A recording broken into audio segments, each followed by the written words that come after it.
Everyone, this is part 328 of me answering your Percy Jackson questions. If you haven't yet seen a video in this series, first of all, where have you been? Second of all, check the description down below. It tells you how you can ask me questions that I'll answer in this video series. I've been answering questions for almost a year now. I'm like 1 month shy of a year, and I don't know when it's going to end. All right, let's get to today's comments. We're actually doing two today. First comment says, I was doom scrolling on unpopular Percy Jackson opinions, okay?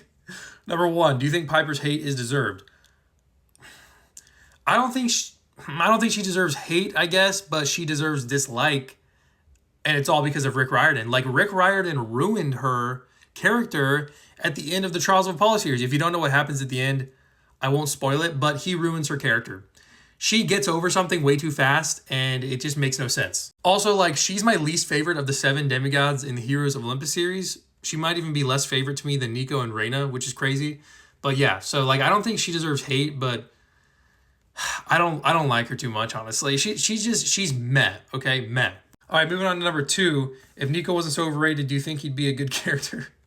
Yeah, if people treated him normally, then fine. That's how I treat him. He's just a normal character, but people like to literally bow to him and worship him. Guys, he's a fake character, first of all. Second of all, he doesn't deserve that. He's not even that great of a character. Also, his character has been just completely ruined in the 2 Nico books. Like, Rick Riordan made a mistake letting Marco Shiro basically write all of those 2 books because they read like fan fiction. I'm pretty sure that Mark just wrote the books essentially, and then Rick did like edits and notes on them. I'm pretty sure that's what happened.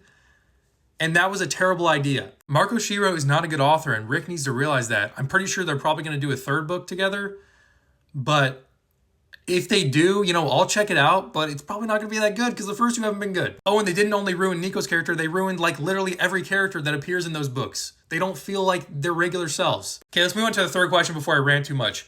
3, do you like Cleo? I feel like I've gotten this question way more than any other question. And as I've said before, yes, I like them. They're fine. I think a lot of people think it's inappropriate for Calypso because she's like immortal and she's been around for a long time to be dating Leo as like a 16-year-old, but I don't see a problem with it because she presents as a 16-year-old and time is like fluid on a GGS. She doesn't realize how much time has passed, so it's fine. All right, moving on to the second comment of the day. Did Calypso deserve to be more than a one and done thing with Percy? I believe her and Leo are very cute, but my friends think otherwise. So another thing about Cleo here. Yeah, I like her and Cleo together. Would her and Percy have worked? If Annabeth wasn't in the picture and if Rachel wasn't in the picture, then yes, Calypso and Percy would have been great together. But like, if Annabeth wasn't there, I would have liked him with Rachel. If Rachel wasn't there, then Calypso. So Calypso's the 3rd. Like, I understand why they couldn't be together, but if they could be together, I would buy it. Why do I keep leaning over like this?